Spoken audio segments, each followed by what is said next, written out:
भाव योगी संत का सत्संग मिलना हमारे लिए बहुत बड़ी सौभाग्य की बात है, क्योंकि भाव योगी संत का जब हमें सत्संग मिलता है तो हमारे जीवन में हर पल शांति रहती है।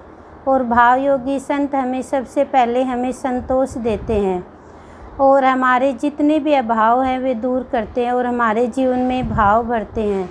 हम संसार में क्या करते हैं, हम हर एक छोटी छोटी बात पर अभाव ले लेते हैं। कोई हमें थोड़ा सा कुछ कह देता है तो हम अभाव लेने लग जाते हैं, हम रोने लग जाते हैं। लेकिन उसी में भाव लेना हमें भाव योगी संत सिखाता है कि सामने वाला कोई कुछ बोले लेकिन हमें तो अच्छा बोलना है, क्योंकि मन का दर्पण सतगुरु हमें देता है। हम बाहर के दर्पण में अपना मुख देखकर उसको साफ़ कर लेंगे, लेकिन जो मन का दर्पण है उसको हम कैसे साफ़ करें, वो सतगुरु हमें देता है। हमारी अंदर की जितनी भी बुराइयां हैं, जितना भी अभाव है, छल कपट धोखा जो भी हमने किसी को दिया है, वो सब गुरु हमें दिखाता है और फिर वो गुरु के भाव से ही हम उसको साफ़ कर पाते हैं। नहीं, हमारे में कोई ताकत नहीं कि हम अपने मन के मैल को साफ़ कर सकें, क्योंकि गुरु माँ ने हमें ये भाव बताया था। तो वो भाव मुझे बहुत अच्छा लगा कि हम खुद शांति चाहते हैं तो हम औरों को भी शांति दें, लेकिन हम औरों को अशांति देंगे तो हम कैसे हम शांति लेंगे। हम खुद सुख चाहते हैं तो दूसरों को हम सुख दें, तो हमारे अंदर अपने आप ही वो सुख की प्राप्ति होगी। हम अपना मान चाहते लेकिन दूसरों का हम अपमान कर देते हैं तो हमें मान कैसे मिलेगा। लेकिन हमें मान दूसरों को देंगे तो हमें खुद को मान मिलेगा। लेकिन वो किस कारण होगा, जैसे कि हमारा संग अच्छा होना चाहिए। एक होता है बुराई का संग, एक होता है अच्छाई का संग। हमें अच्छाई का संग हमें उन्नति की ओर लेकर जाएगा और अच्छाई के संग से ही हमारे विचार है, हमारी भावना है, वो शुद्ध होगी और फिर हमें परम सुख की प्राप्ति होगी, क्योंकि हमें संग अच्छा चाहिए। जैसे कि कैकेयी का संग मंथरा से हुआ तो क्या हुआ, उसने उसके कान भर दिए कि राम को राज्य मिल रहा है, अभिषेक हो रहा है, तो राम को राज्य तिलक हो रहा है और भरत को राज्य तिलक नहीं हो रहा है। लेकिन वो बात उसके कान के द्वारा चली गई और फिर क्या हुआ, जिस राम को कैकेयी इतने अच्छे से चाहती थी उसी राम के लिए उसने वनवास मांग लिया। तो ये क्या हुआ, ये उसी के द्वारा संग के कारण ही हुआ। और दुर्योधन का संग किसके साथ था, शकुनी के साथ, तो दुर्योधन को बुराई की ओर लेकर गया। तो ऐसे ही हमें गुरुदेव करे कि हमें संग ऐसे लोगों का करना चाहिए जो हमारे जीवन में शांति भर दे, जो हमारे गृहस्थ जीवन में सुख शांति भर दे। और गुरुदेव ने बताया कि गृहस्थी का ये सत्संग है और ये गृहस्थी में रहकर जब हम सत्संग करते तो गृहस्थ आश्रम का बहुत बड़ा महत्व बताया कि गृहस्थी में रहकर सत्संग करता है उसका बहुत बड़ा महत्व होता है, क्योंकि हम गृहस्थी में कठिनाइयों में गुजरते हैं। उन्हीं कठिनाइयों का सामना करना संत हमें सिखाता है। संत हमें ये नहीं कहता कि कोई भी चीज़ तुम छोड़ो, तुम गृहस्थी में रहो लेकिन मेरे से जुड़े रहो। जब हम सतगुरु से हम जुड़े रहेंगे तो गृहस्थी में हम हर पल आनंद में रहेंगे। लेकिन वो हम कैसे रहेंगे, वो गुरु हमें सिखाता है। तो जब इनका भाव हम ग्रहण करते तो हर पल हम प्रसन्नता में रहते हैं। लेकिन हमें जैसे संगी हमें बुराई का मिल गया तो हम बुरे रास्ते पर चलेंगे, और संग हमें अच्छा मिल गया तो हम अच्छे रास्ते पर चलेंगे। अच्छा संग हमें शांति देगा, बुराई का संग हमें अशांत करेगा। लेकिन ये चीज़ें हमें देखनी नहीं आती थी, हम अशांत भी हो जाते थे और शांत भी हो जाते, क्योंकि हमें मन का दर्पण हमें मिला नहीं। सतगुरु के द्वार में आके हमें मन का दर्पण मिलता है। हमें अपने खुद को देखना आता है कि मैं कैसी हूँ। हम सामने वाले को बोल देते हैं कि ये ऐसी है, लेकिन हम पहले अपने खुद को देखें कि हम कैसे हैं। लेकिन हम अपने आप को नहीं देख पाते और हम खुश नहीं रह पाते। जैसे कि हम बाहर में पहले देखते थे किसी का अच्छा हो जाता तो हम खुद दुखी हो जाते कि इसके अच्छा क्यों हुआ, चाहे दौरानी जिठानी हो, चाहे बहन हो, चाहे परिवार हो, चाहे पड़ोसी हो, कोई भी हो। लेकिन अब गुरुदेव हमें ये भाव दिया कि जो जिसको मिलता है उसको प्रारब्ध के अनुसार मिलता है। जिसका प्रारब्ध अच्छा है तो उसको अच्छा मिलता है। लेकिन सतगुरु हमारे प्रारब्ध, बुरे प्रारब्ध को काटते हैं। सतगुरु ही हमारे भाग्य की रेख को बदल देते हैं कि हमारे भाग्य में कम पैसे हैं तो गुरु हमारे कैसे भी करके वो पैसे हमारे जीवन में ला देंगे। लेकिन जब हम सब बच्चे गुरुदेव का सत्संग करते हैं तो कोई के घर में किसी भी चीज़ की कमी नहीं रहने देते। जैसे कि माँ बाप होते हैं तो अपने बच्चे के लिए सारी सुख सुविधा करते हैं, वैसे ही गुरुदेव हमारी सारी सुख सुविधा कर देते हैं क्योंकि हम इनसे जुड़े रहें। लेकिन हमें एक इष्ट की भक्ति करनी चाहिए, एक इष्ट से हमें जुड़ना चाहिए। हम कहते हैं कि हमने कर्मकांड की भक्ति बहुत की, लेकिन हम भी करते थे कर्मकांड की भक्ति, लेकिन उसमें हमारे अंदर अहंकार था। हम कहते थे कि हमने 8 घंटे भक्ति की, हमने इतने व्रत किए, हमने उपवास किए, मैंने इतना तीर्थाटन किया, मैंने इतना जप किया, मैंने इतना धर्म किया, लेकिन उससे हमें क्या मिला?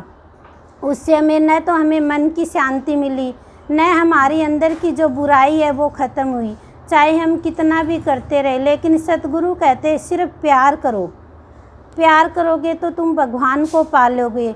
जैसे भिलनी ने प्यार किया भगवान से तो भगवान ने भिलनी के जूठे बेर खा लिए, लेकिन भगवान ने जाति नहीं देखी। हम तो जाति में चले जाते हैं, हम तो जाति देखने लग जाते हैं। जिसकी ऊंची जाति होती है उसको हम सम्मान देते हैं, लेकिन जिसकी छोटी जाति होती है उसको हम सम्मान नहीं देते, है दृष्टि से देखते हैं। लेकिन संत कहते हैं कि सभी भगवान के बच्चे हैं, सभी के अंदर भगवान की वो आत्मा है। तुम सबका आदर करो, सबका सम्मान करो, सबको अच्छे भाव से देखो, तो फिर हमें परम सुख की प्राप्ति होगी, नहीं तो हमें परम सुख की प्राप्ति नहीं होगी।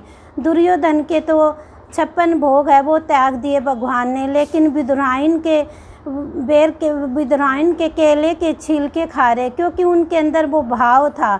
ऐसा ही भाव हमारा होना चाहिए, गोपी के जैसा भाव होना चाहिए, बस सिर्फ प्यार होना चाहिए। चाहे हम भगवान के सामने कितना भी प्रसाद बनाकर रख दें, लेकिन उसमें अगर हमारे अंदर अहंकार है तो भगवान स्वीकार नहीं करेंगे। भगवान तो सिर्फ प्यार देखेंगे। हम कहते हैं कि हमने इतनी माला जपी, चाहे हम कितनी भी माला जपते रहें, लेकिन जन्म मरण तो उस माला से नहीं छूटेगा। लेकिन जब हम उस भगवान से जुड़े रहेंगे, भगवान का हम श्रद्धा से उसका नाम लेंगे, तो भगवान हर पल हमारे साथ रहेंगे। हम कहाँ भी जाएं वहाँ पर ही हमारे भगवान रहेंगे, क्योंकि भगवान हमारी रक्षा करेगा। जैसे कि पांडवों की भगवान ने रक्षा की, वैसे ही हमारी रक्षा भगवान करेगा। लेकिन हम उस भगवान के बन के तो देखें। थोड़ी देर तो हम भगवान के बन जाते हैं, पाठ पूजा करते हैं, फिर हम दुनिया में जाते हैं तो हम दुनिया के बन जाते हैं, उन्हीं में हम चले जाते हैं, उन्हीं की हम बातें करने लग जाते हैं, बुराई की, निंदा की, ये बातें करने लग जाते हैं। तो भगवान भी हंसता है, भगवान भी कहता है अब मेरे पास बैठी थी और अच्छाई की बातें कर रही थी, मेरे अंदर अच्छाई भरो, लेकिन अभी बाहर जाते ही तुम बुराई करने लगी। तो भगवान उसको अपनाता नहीं, भगवान तो सरल हृदय वाले को अपनाता है। भीतर से जो भी हमारे जीवन में कठोरता होती है, सतगुरु पहले उस कठोरता को ही दूर करता है, उस अहंकार को ही दूर करता है। मनुष्य के अंदर बहुत अहंकार होता है, हर चीज़ का अहंकार होता है मनुष्य के अंदर, धन का, जाति का, वैभव का, सुंदरता का। लेकिन संत की शरण में आकर ये कुछ नहीं चलता। संत तो सिर्फ प्यार देखता है, सिर्फ सरलता देखता है, और जिसके अंदर प्यार आ जाता है, जिसके अंदर सरलता आ जाती है, भगवान उसको अपनाता है और भगवान उसका कष्ट दूर करता है। जैसे भक्त प्रहलाद है, भक्त प्रहलाद का भगवान ने कितना कष्ट आया उसके जीवन में, सारा कष्ट दुख करा, क्योंकि भगवान भक्त प्रहलाद को आग में रखा गया, पहाड़ से गिराया गया, उसको जहर दिया गया, लेकिन भगवान ने उसकी रक्षा की। ऐसे ही जब हम अपने इष्ट को मानेंगे तो इष्ट हमारी हर पल रक्षा करेगा, क्योंकि हम चिंता करते रहते हैं दुनिया में, छोटी छोटी बात की चिंता करते हैं। बच्चा स्कूल से लेट आता तो चिंता करते हैं, घर में कुछ होता नहीं तो चिंता करने लग जाते हैं, छोटी छोटी बात की हम चिंता करते हैं। हम देखते हैं घर में पहले हमारे भी चिंता होती थी, लेकिन हम चिंतन भगवान का करेंगे तो हमारी सारी चिंता दूर हो जाएगी। भगवान अपने आप ही उस चिंता को ले लेगा। जैसे भक्त प्रहलाद को आग में बैठाया गया तो भगवान कैसे उसका ताप खींच रहे हैं, अपनी ओर ताप खींच रहे और लेकिन अपने भक्त पर आँच नहीं आने देते। ऐसे ही हम दुनिया में रहेंगे, दुनिया में मतलब सारी बातें सुनेंगे, अच्छी भी सुनेंगे, बुरी भी सुनेंगे, लेकिन भगवान हमें बचाएगा। लेकिन भगवान कहता है कि तुम सत्य बोलो, जो सत्य वचन बोलेगा, जो सत्य पर चलेगा तो सत्य उसकी रक्षा करेगा। चाहे हम कितनी भी कर्म कांड की भक्ति करें, लेकिन सत्य बोलेंगे तो हमारी रक्षा होगी। हम सत्यवान सावित्री की पूजा करते हैं, लेकिन उसका हम भाव नहीं देखते, क्योंकि वो सत्य के रास्ते पर चली और अपने पति को भी बचा लाई, क्योंकि उसके अंदर सत्य की शक्ति थी। ऐसे ही सतगुरु हमें हमारा जीवन भी वरदान में जीवन बना देते हैं। हम बाहर की कर्मकांड की भक्ति करते तो भगवान से मांगते कि भगवान मुझे अन्न दो, धन दो, मेरे बच्चों को अच्छे से रखो, लेकिन भगवान हमारा ही वरदान में जीवन बना देते कि सबका हम भी सबका जीवन सुख शांति से भर सके, सबके जीवन का कष्ट दूर कर सके, क्योंकि वो शक्ति भगवान की बच्चों में आ जाती है। लेकिन हम सत्य की भक्ति करें, गुरुदेव हमें सत्य की ही भक्ति कराते हैं, तो हम सब बच्चे बड़े भाग्यशाली बच्चे हैं जो भाव योगी संत का दरबार मिला। और इतना अनोखा दरबार, इस दरबार में आकर हमें जो भी चीज़ हमें चाहे वो सब कुछ इस दरबार में मिली। तो हम जगह जगह क्यों भटके, जैसे कि एक मॉल होता है और उस मॉल में सारी चीज़ मिल जाए तो हम बाहर की दुकानों पर क्यों जाए। ऐसे ही हमारे सतगुरु हमें हर एक वो चीज़ देते जो हमें चाहिए। एक बहन ने तो बोला था कि मुझे एक अलमारी चाहिए, लेकिन सतगुरु ने क्या किया, उसको 2 अलमारी दिला दी। भगवान तो इतने दयालु हैं, इतने कृपालु हैं, इनकी दया का जितना बखान करे उतना ही थोड़ा रहता है हम बच्चों के लिए, क्योंकि इस के पास आने से हमें हर पल प्रसन्नता, हर पल खुशी मिली और हमें बाहर की चाह है वो ख़त्म हुई, क्योंकि परम सुख की प्राप्ति संत के दरबार में आकर मिलती है। ओम शांति शांति शांति प्रशांति।